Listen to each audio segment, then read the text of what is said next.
Привет! Это видеоответ на многочисленные вопросы, касающиеся закона об иностранных агентах в Грузии, закона, который вывел на улицы людей на протест. Давайте начнем с исторического контекста. Рассмотрим закон об иностранных агентах, принятый в России в 2012 году. Мы рассмотрим эволюцию закона на сегодняшний день и его отражение на последних событиях в Грузии. Для начала давайте разберемся в истоках этого закона в Российской Федерации. В июле 2012 года в России был принят закон об иностранных агентах, направленный против НПО, неправительственных добровольных объединений, получающих иностранное финансирование и занимающихся политической деятельностью в более широком понимании. Закон обязывает такие организации регистрироваться в качестве иностранных агентов, подвергая их более строгому надзору. Кремль оправдывал этот шаг как меру по защите национального суверенитета от вмешательства внешних факторов. Однако критики расценили его как стратегический шаг, направленный на подавление инакомыслия и контроль над гражданским обществом.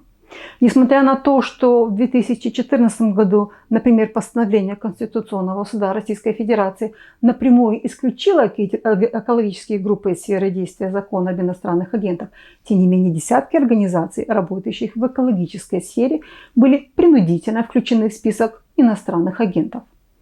Перед принятием закона об иностранных агентах политическая обстановка в России претерпела значительные изменения.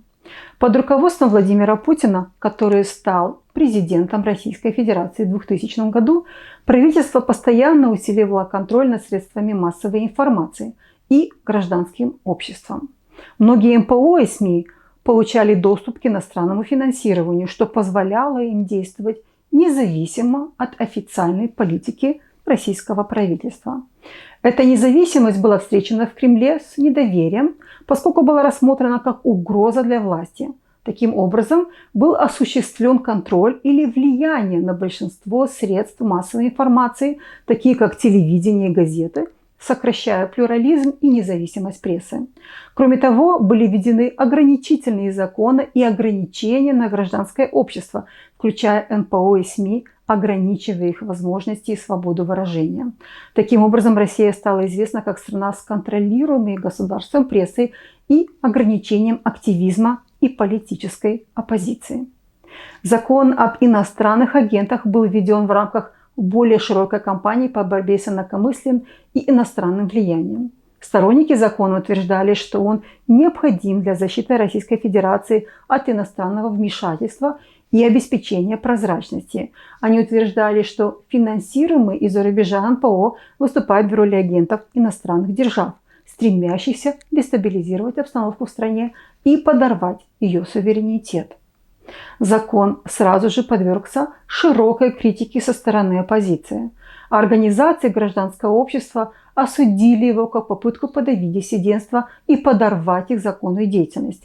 На международном уровне правительства и организации, такие как Европейский Союз и Human Rights Watch, осудили закон и расценили его как часть более широкой тенденции к авторитаризму и подрыву гражданских свобод России.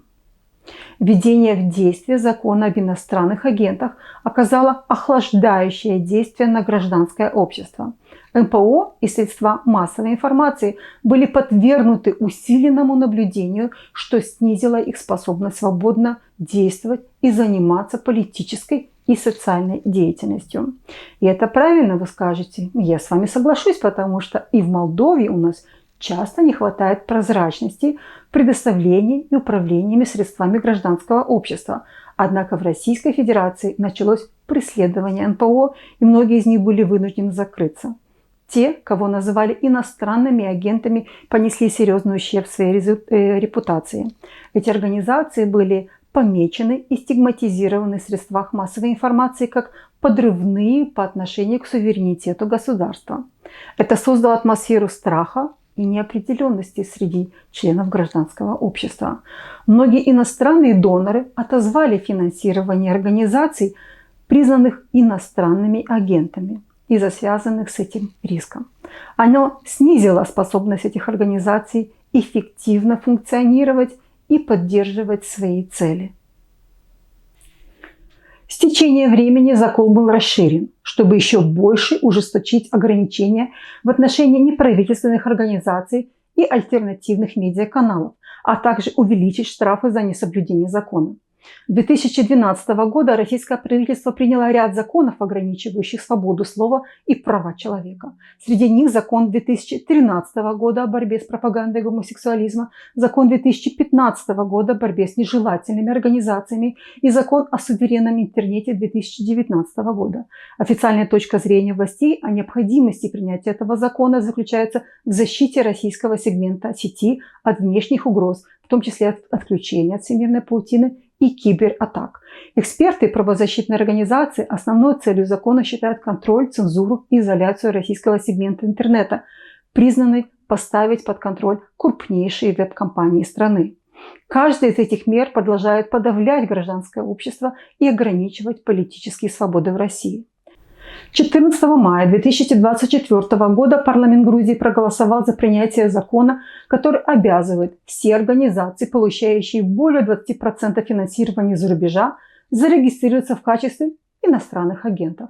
Этот закон повторяет российский закон 2012 года и вызвал значительную реакцию. Чтобы понять его последствия, необходимо взглянуть на политический ландшафт Грузии. Правящая партия «Грузинская мечта», основанная Иванишвили, доминирует в грузинской политике с 2012 года. Критики считают, что близость к России и ее влияние в партии являются популистскими и препятствуют прозападным устремлениям Грузии.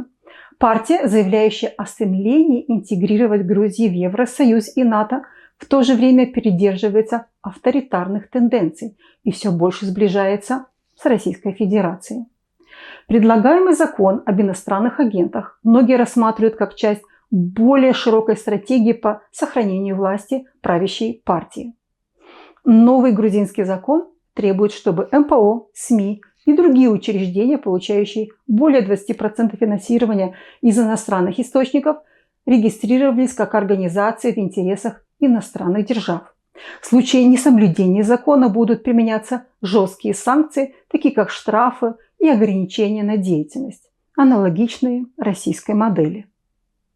Правительство Грузии утверждает, что закон повышает прозрачность и защищает национальный суверенитет страны. Они утверждают, что закон отражает стремление граждан к большей прозрачности. Но критики говорят, что закон – это изощренная попытка подавить гражданское общество и диссидентство. Они отмечают, что закон противоречит стремлению Грузии вступить в Европейский Союз и подрывает демократические свободы. В отличие от России, Грузия в настоящее время не является экономической независимой страной. Природные ресурсы и экономические показатели России еще позволяют ей переносить авторитарные меры без немедленного экономического падения. Напротив, Грузия сильно зависит от иностранной помощи и инвестиций, что делает ее уязвимой к экономическим последствиям ограничительных законов. С этой точки зрения очевидно, что данный закон не является грузинской версией, призванной обеспечить большую прозрачность и сделать страну более независимой, а был продвинут зависимостью и экономическими интересами членов правительства. Ожидается, что применение закона об иностранных агентах в Грузии окажет сдерживающее влияние на гражданское общество и СМИ, аналогично тому, что произошло в Российской Федерации. НПО и СМИ могут подвергнуться усиленной слежке и стигматизации, что приведет к самоцензуре и ограничению их деятельности. Финансирование этих организаций гражданского общества уже было заблокировано в результате голосования в парламенте. Закон не позволит все большему числу иностранных организаций поддерживать грузинские организации гражданского общества, а граждане Грузии потеряют интерес к работе в таких усложнившихся условиях, что еще больше ослабит гражданское общество и помешает прогрессу интеграции Грузии в Евросоюз. Давайте представим, если бы подобный закон был принят в Молдове.